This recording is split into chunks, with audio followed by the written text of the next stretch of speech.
Hello, everybody, and welcome to the Popular Incorporated second quarter 2025 earnings call. My name is Elliot, and I'll be your coordinator today. If you would like to register a question during today's event, please press star one on your telephone keypad. I'll now like to hand over to Paul Cardillo. Please go ahead. Good morning, and thank you for joining us. With us on the call today is our President and CEO, Javier Ferrer, our CFO, Jorge Garcia, and our CRO, Lidio Soriano. They will review our results for the second quarter and then answer your questions. Other members of our management team will also be available during the Q&A session. Before we begin, I would like to remind you that during today's call, we may make forward-looking statements regarding Popular, such as projections of revenue, earnings, credit quality, expenses, taxes, and capital structure, as well as statements regarding Popular's plans and objectives. These statements are based on management's current expectations and are subject to risks and uncertainties. Factors that could cause actual results to differ materially from these forward-looking statements are set forth within today's earnings release and our SEC filings. You may find today's press release and our SEC filings on our webpage at popular.com. I will now turn the call over to our President and CEO, Javier Ferrer. Thank you, Paul. Good morning, everybody. I'm happy to be here with you in my first earnings call as CEO. I'd like to take a moment to recognize the impact that my predecessor, Ignacio Alvarez, had on this company during his tenure, as well as on me as a colleague and a friend. It is an honor to follow such a great leader, so thank you, Nacho, for your partnership. I am humbled by the opportunity to lead this iconic Puerto Rican institution. For over 130 years, Popular has consistently demonstrated a deep commitment to Puerto Rico, its institutional values, and putting our customers at the heart of everything we do. I joined Popular almost 11 years ago. I knew that if I wanted to make a meaningful contribution, this was the place to be. This idea, simple and yet powerful, continues to inspire me. Before I discuss the highlights for the second quarter, I am pleased to report that we recently announced two capital actions: a new incremental common stock repurchase program of up to $500 million and a 7% increase in our quarterly common stock dividend to 75 cents per share. These actions evidence the strength of our capital position, which allows us to continue to invest in our franchise and serve the needs of our customers while also returning capital to our shareholders. On slide 3, we share a few highlights from the period that reflect our strong operating performance in the second quarter. We reported net income of $210 million, an EPS of $3.09 per share, an increase of $32 million and 53 cents per share, respectively, compared to the first quarter. Importantly, the improvement in our bottom line resulted in a very strong 13.3% return on tangible common equity. Our results were driven by higher net interest income, an expanding net interest margin, and strong loan and deposit growth. We maintained our credit discipline, and credit quality continued to improve. I would like to commend the lending teams at Popular, which grew loans by more than $900 million during the quarter. As a notable example, we served as agent bank for a $425 million loan to the private sector entity that operates and maintains several toll roads in Puerto Rico. This transaction is one of the largest infrastructure financings in Puerto Rico, executed entirely by local financial institutions. Please turn to slide 4. As of the end of the second quarter, business activity in Puerto Rico continued to be solid, as reflected by favorable trends in total employment, consumer spending, and other key economic data. The unemployment rate of 5.5% continues to hover around all-time lows. Consumer spending has been resilient and remains healthy. Combined credit and debit card sales for Banco Popular customers increased by approximately 4% compared to the second quarter of 2024. Home purchase activity continues to be strong, as demonstrated by the $158 million increase in mortgage balances at Banco Popular during the quarter. While demand for new cars slowed somewhat after a very strong first quarter, we saw our auto loan and lease balances increase by $76 million during the period. The tourism and hospitality sector continues to be a source of strength for the local economy. This summer, the sector is benefiting from an added tailwind during what is usually a seasonally slow period due to Benito Martinez Ocasio's, also known as Bad Bunny's, 39th concert residency at the Coliseum in San Juan, right next to our Popular Center complex. Conservative estimates indicate that it will lead to approximately $200 million in additional local economic activity. It is also generating significant media exposure for the island, adding to its strong image as a compelling destination for travelers. The Popular brand is very well represented in the residency. Additionally, some colleagues and I recently had an opportunity to attend the rebranding of an emblematic hotel property in San Juan and tour one of the island's new luxury hotel and residential community developments being built on the East Coast. It's encouraging to see the scale of private investments being made on the island. And last, but certainly not least, we continue to expect that the ongoing disbursement of federal disaster recovery funds will support economic activity for several years to come.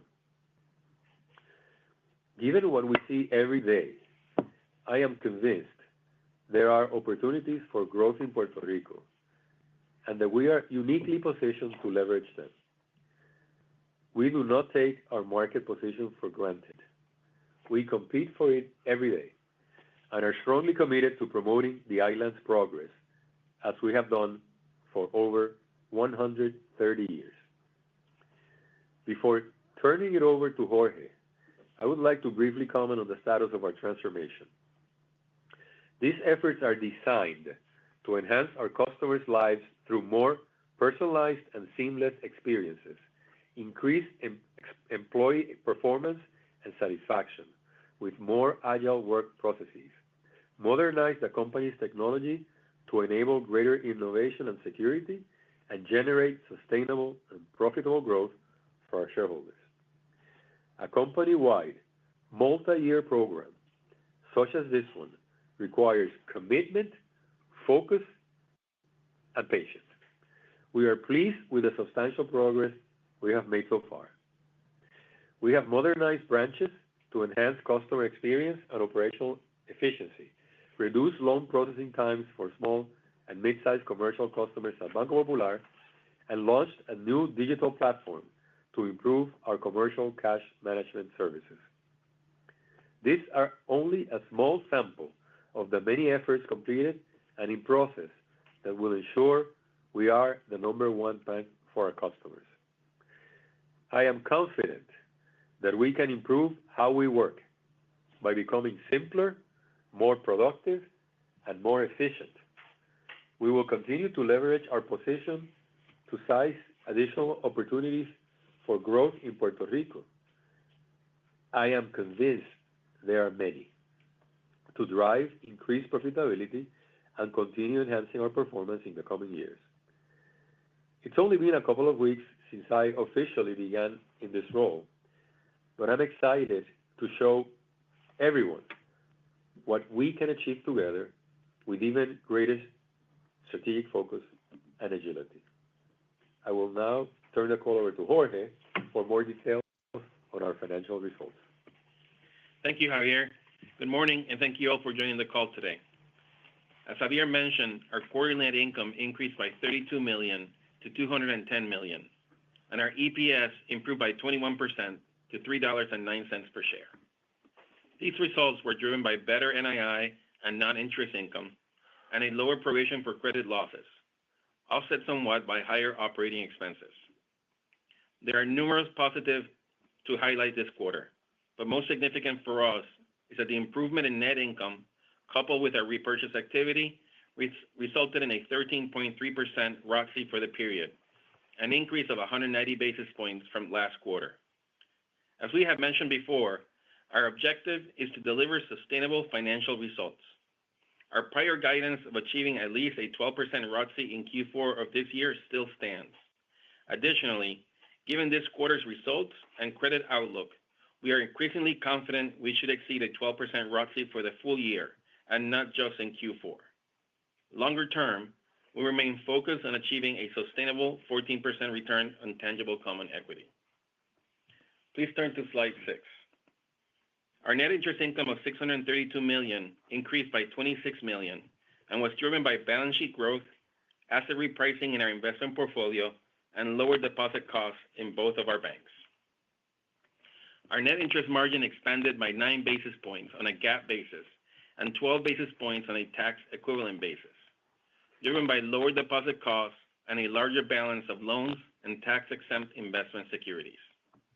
After a slow Q1, loan growth of $931 million in the quarter was very strong, with both banks contributing to the increase.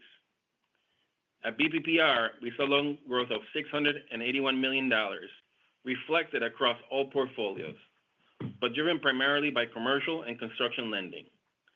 This includes the $265 million that we retained from the toll roads financing that Javier described earlier. At PB, we saw loan growth of $251 million, driven by commercial and construction lending. Last quarter, we got it to the lower end of the 3 to 5% low growth range due to expected payoffs in our construction portfolio and the uncertainty in the economic environment. However, given the loan growth realized in Q2 and continued demand in Puerto Rico and in our niche lending businesses in the U.S., we reiterate our original 3 to 5% guidance. In our investment portfolio, we continue to reinvest proceeds from maturities into treasuries, targeting a yield of at least 4% while trying to manage the duration of the portfolio. During the quarter, we purchased approximately $2.4 billion of treasuries at an average yield of around 4%. The duration of these was closer to 1.5 years, as we felt the yields on that part of the curve were more attractive, particularly when considering the extension we achieved through our loan growth. We expect to continue to invest in treasuries to lessen our NII sensitivity to lower rates while maintaining an overall duration of 2 to 3 years in the investment portfolio. Ending deposit balances increased by $1.4 billion, while average balances grew by $499 million. Puerto Rico public deposits ended the quarter at $20.9 billion, an increase of approximately $1.3 billion compared to Q1. We continue to expect public deposits to be in the range of $18 to $20 billion. At BPPR, excluding Puerto Rico public deposits, ending deposit balances decreased by approximately $60 million end-to-end, and an average deposits grew by approximately $440 million, with non-interest-bearing deposits accounting for $93 million of that increase. At PB, ending deposit balances increased by approximately $150 million, net of intercompany deposits. Total deposit costs decreased by 5 basis points. At BPPR, deposit costs decreased by 3 basis points to 1.52%, mostly due to a 10 basis point reduction in the cost of market-linked public deposits. At Popular Bank, deposit costs decreased by 14 basis points as we continued our efforts to reduce the cost of our U.S. deposits. We're very happy with the efforts of our teams and their focus on deposit retention and growth strategies. However, we continue to expect third quarter deposit balances in BPPR to reflect historical seasonality and decrease as our retail client base spends Q1 and Q2 tax refunds. That said, given the results in the first half of the year, along with the anticipated NIM expansion for the rest of the year from repricing of our fixed rate earning assets and deposit retention strategies, we now expect to see higher NII growth of 10 to 11% in 2025. Please turn to slide 7. Non-interest income was $168 million, an increase of $16 million compared to Q1 and above the high end of our 2025 quarterly guidance. There were 2 primary drivers of the delta versus our expectations: better fees related to customer transaction activity as a result of higher credit and debit card spending, and higher other operating income, which was mostly due to a $3 million increase in income from equity method investments and an approximately $3 million related to a reimbursement from the IRS. Based on the quarter's results, we now expect quarterly non-interest income for 2025 to be at the high end of the $155 to $160 million range. Please turn to slide 8. Total operating expenses were $493 million, an increase of $22 million when compared to last quarter. The largest expense variance in the quarter was the $17 million increase in personnel costs. We've had a very good first half of 2025. As can reasonably be assumed by our improved outlook for NII and credit, our internal net income forecasts for the full year are now outpacing the original 2025 budget expectations by a significant enough margin to prompt us to begin to accrue profit sharing expense. During the quarter, we accrued $13 million for profit sharing in addition to other performance-related incentives. If we continue to outperform for the remainder of the year, the total profit sharing expense will be capped at approximately $40 million, or approximately 2% of our expense base. Being in a position to share profits with all of Popular's full-time employees is a terrific outcome and allows our teams to benefit from the acceleration and the improvement of our profitability. This expense was not included in our original 4% expense growth guidance at the beginning of the year. However, we're working to mitigate the impact of these costs on our total expenses for the year with sustainable efficiency efforts. We now expect the increase in 2025 expenses, including profit sharing, to be between 4% and 5% when compared to last year.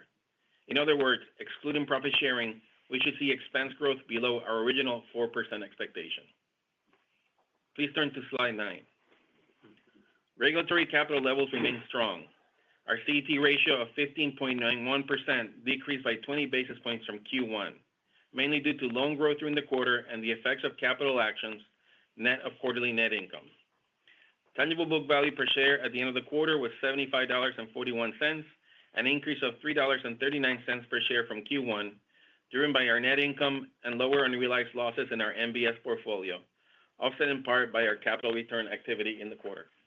During the second quarter, we repurchased approximately $112 million in shares at an average price of $99 per share. As of July 15th, we had $33 million remaining on the share repurchase authorization announced in July of 2024, in addition to the incremental $500 million announced last week. With that, I turn the call over to Lidio. Thank you, Jorge, and good morning.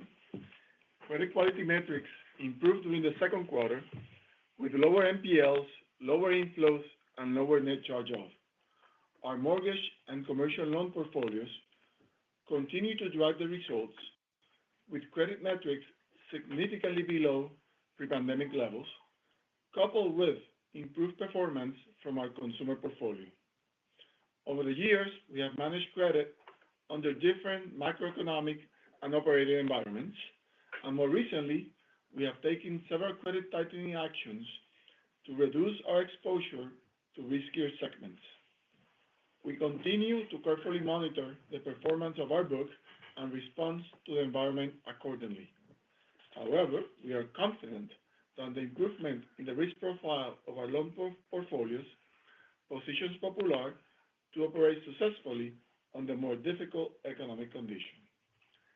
Turning to slide number 10, non-performing assets and loans decreased slightly during the quarter, driven by Banco Popular. NPLs in Banco Popular decreased by $4 million, reflected across all loan segments. NPLs in Popular Bank increased by $2 million, driven by a $3 million commercial NPL inflow during the quarter. OREOs decreased by $6 million, driven by sales of residential real estate properties in Puerto Rico. Inflows of NPLs decreased by $4 million quarter-over-quarter. In Banco Popular, inflows decreased by $5 million, driven by the commercial portfolio. In Popular Bank, NPL inflows remain flat. The ratio of NPLs to total loans held in portfolio decreased 2 basis points to 82 basis points. Turning to slide number 11, net charge-off amounted to $42 million, or annualized 45 basis points, compared to $49 million, or 53 basis points in the prior quarter. Net charge-off in Banco Popular decreased by $7 million, driven by lower auto loans and personal loans, offset in part by a commercial loan recovery recognized in the first quarter. In Popular Bank, net charge-off remained flat. Given our credit performance during the first half of the year and our outlook for the second half, we now expect net charge-off to be between 45 to 65 basis points for the full year, below our original guidance of between 70 to 90 basis points. The allowance for credit losses increased by $7 million to $770 million, driven by higher reserves from portfolio growth and less favorable economic assumptions, offset in part by revised probability weights and changes in credit quality. We leveraged multiple scenarios to estimate our ACL. In the second quarter, we slightly reduced the pessimistic weight, resulting in a $4 million decrease in the ACL. In Banco Popular, the ACL increased by $3 million, driven by auto loans due to changes in credit quality and changes in the economic scenarios, offset in part by improvements in the credit quality of our commercial portfolios and changes in probability weights.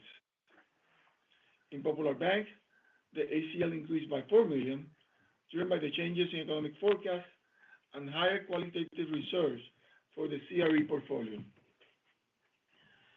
The corporation ratio of the ACL to loans held in portfolio was 202 basis points, compared to 205 basis points in the prior quarter, while the ratio of the ACL to NPLs was 247%, compared to 243% in the prior quarter. The provision for credit losses was $50 million, compared to $65 million in the prior quarter. In BPR, the provision was $10 million lower, while in Popular, the provision was $7 million lower. The combined provision to net charge-off ratio for the quarter was 117%.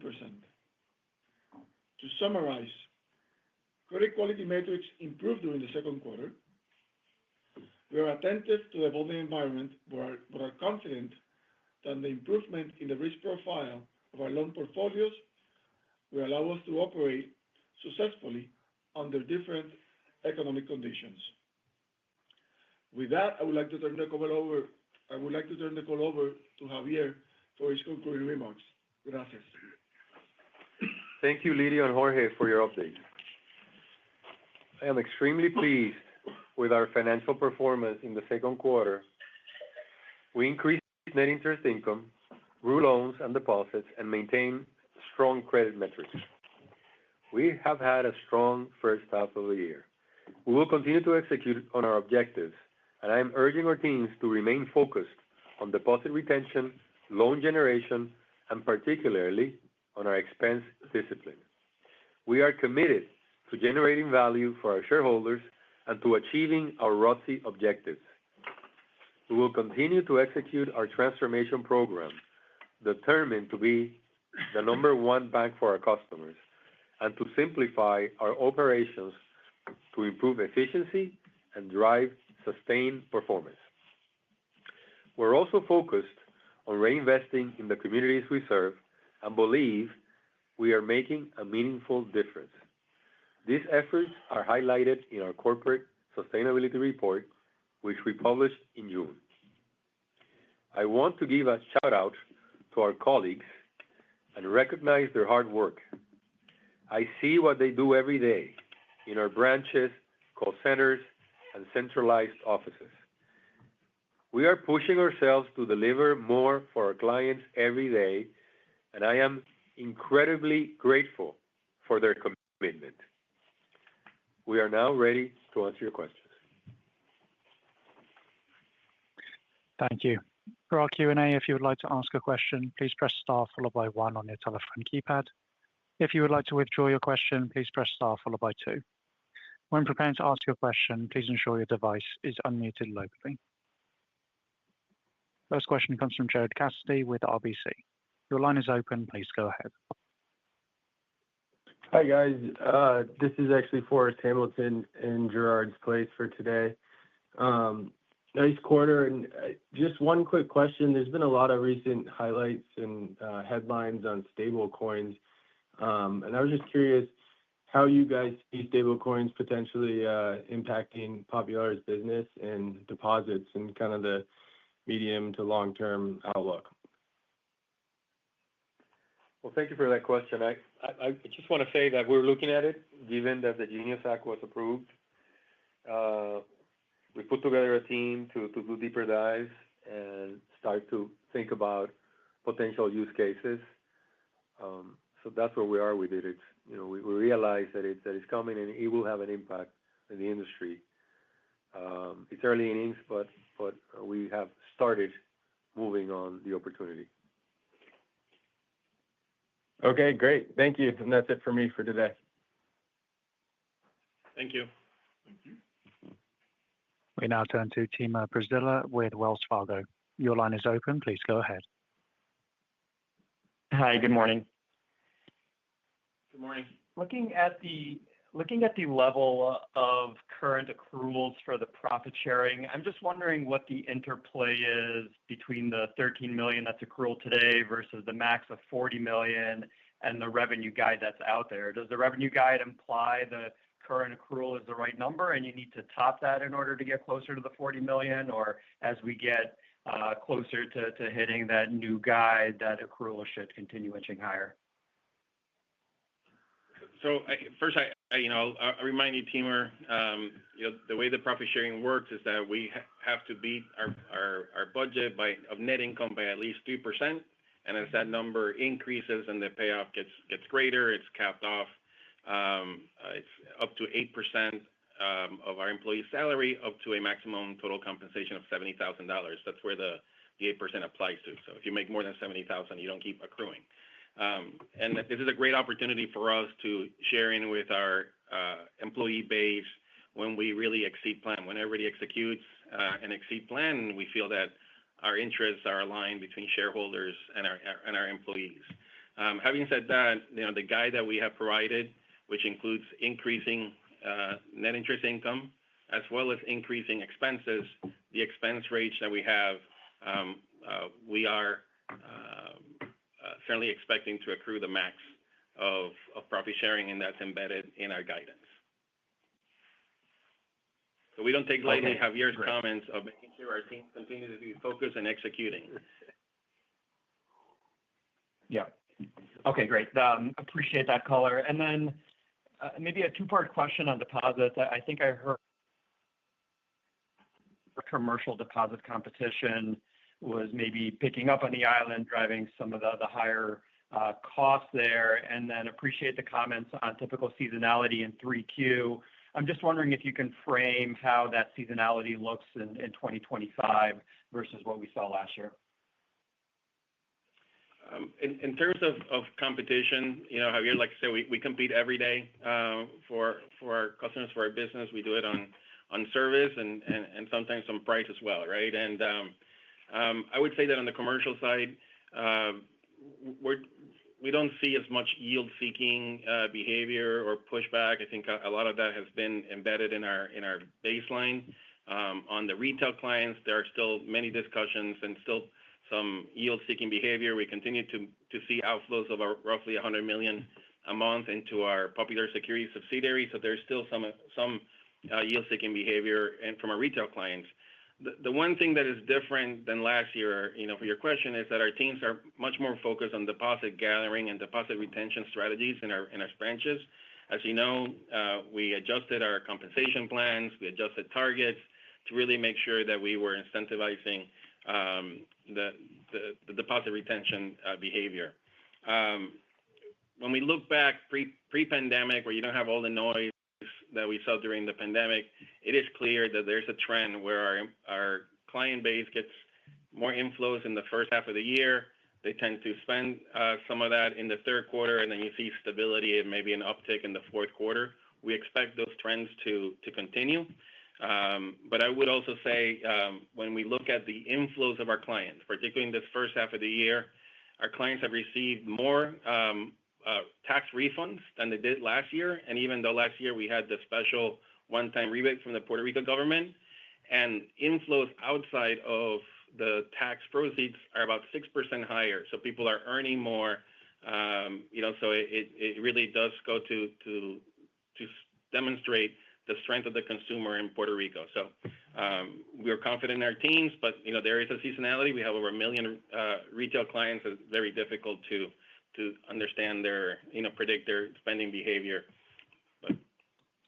But that all is accounted in our NII guide, Timur. Great. Thank you for the call. Appreciate it. Our next question comes from Kelly Motta with KBW. Your line is open. Please go ahead. Hey, good morning. Thanks for the question here. I thought maybe kicking it off to the loan side of things. Hi, you had a really strong quarter and you highlighted the larger infrastructure project. I believe the guidance bakes in some planned runoff in the U.S. Can you give us a bit more color as to what that is, one, and two, the activity in Puerto Rico? I feel like the second half of the year usually is better for you. So I'm wondering if you could help provide additional color on both parts of the business. Thanks. Thanks, Kelly. So we do see strong pipelines, particularly into the third quarter in both Puerto Rico and the U.S. So like what we're seeing, still continue to see large transactions that make a difference in those jumps from point to point. In the U.S., we continue to expect that we will see some payoffs in the construction portfolio. The speed at which that portfolio has been growing and the pipeline behind it is, we expect that eventually it's going to come down. As you know, those construction loans end up, they're mostly multifamily projects, and we don't always succeed in retaining the takeout, the term loans after the construction project is completed. So we do expect that decrease to happen more likely in the fourth quarter than in the third quarter. Got it. That's helpful. And on the funding side, it looks like most of the deposit growth was on the government side, and you took out some borrowings to bridge the gap. Wondering, especially with the deposit seasonality as you look ahead, do the expected cash flows cover the loan growth you're expecting, or would you anticipate necessitating some more borrowings here to fund your growth outlook? So a couple of things. I mean, I just want to clarify a couple of things. We did see end-to-end growth that was mostly the public funds, but on an average basis, the public funds I think they grew maybe 50, 60 million. Really, the non-public deposits is what grew almost 500 million on an average basis in the quarter, including about 150 million in non-interest-bearing accounts, about 100 of that in Puerto Rico, 50 in the U.S. So the deposit franchise was strong. We did do some borrowings in the U.S., short-term Federal Home Loan Bank borrowings that we do at any time as part of our liquidity. We have over $25 billion in off-balance sheet and on-balance sheet liquidity in both banks combined. So it's more about, being able to fund. As you know, in the U.S., the alternative area of growth for us has been direct deposits on the internet online channel. We'll continue to use that. Just if we have flexibility to fund quicker or at a better price on a short-term basis than Federal Home Loan Bank, we will do that. In Puerto Rico, we did not have any change in our wholesale borrowing.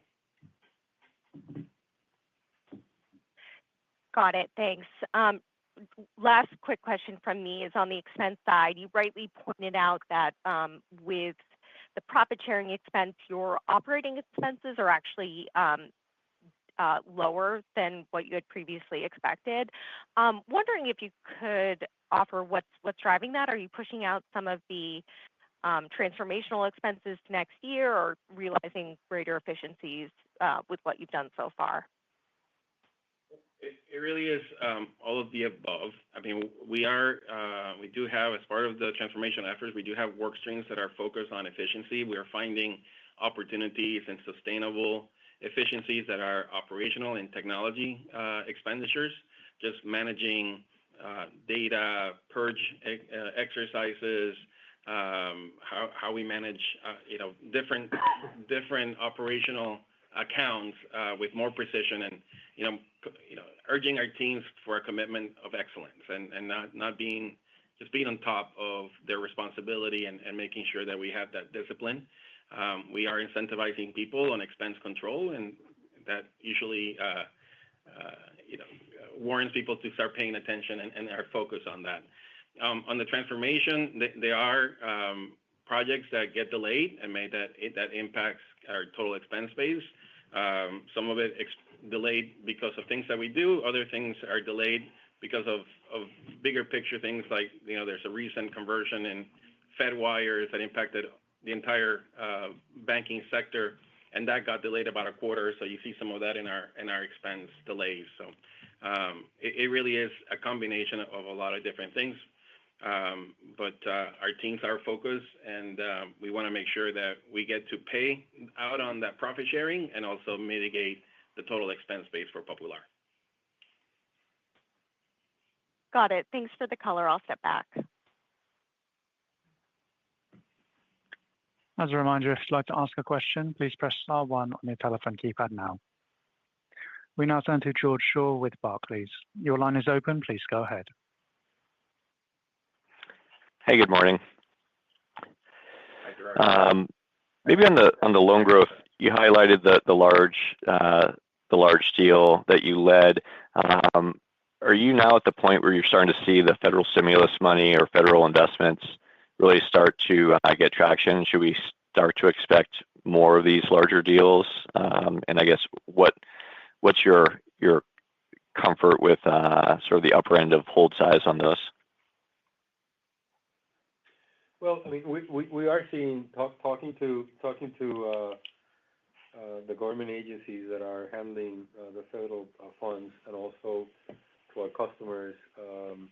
We are seeing deployment of those funds in Puerto Rico. We expect to have more projects announced in the next few weeks to months. Don't think that we're going to be seeing in the next few weeks anything on public partnership activity. That doesn't mean that there won't be more, but I wouldn't want to mislead you to tell you there's a pipeline on public partnership transactions or financings of that nature. There are certain things that are being discussed in Puerto Rico, and definitely we are the go-to bank locally when the government and third parties want to come in and participate in P3 projects. So again, I don't think that I can share at this moment things that are being discussed, but we're committed. We're committed to financing and participating in those deals. So, I mean, and I want to say also, I think the government is very much focused on economic development, permitting agility, and given their good relationships with the Trump administration, what we hear and see is encouraging. Okay. All right. Thanks. Maybe shifting just to the fee income guide. Should we assume basically, the sort of steady trends from here, excluding maybe in the equity investment adjustment and the refund, that $6 million and other, or is there any other areas that are seeing outsized opportunity? I mean, there are cyclical cycles. I'm sorry for the double there, but if you look historically, second quarter and fourth quarter tend to be higher. You have more transactional activity in the second and fourth quarter. There's some insurance fees that happen that come in the second and fourth quarter as well. Certainly, we highlighted the IRS refund. That's not something that we would, that's something unusual. But the equity pickup, there was nothing unusual about that. Just had a slower first quarter and picked up in the second quarter. And so, we feel good about the updated guidance for the year, and it just, you can do the math. It just signifies top end of the guidance for the second half of the year as well. Okay, thanks. And then just finally on the capital and the buybacks, good level of buybacks this quarter. Is this sort of a pace you feel comfortable with given the broader capital backdrop and growth outlook? I think it's a reasonable pace, and we still feel that our share price is very attractive at these levels. Thank you.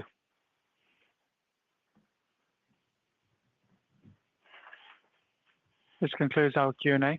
I'll now hand back to Javier Ferrer, CEO, for any final remarks. Well, thanks again for joining us and for your questions.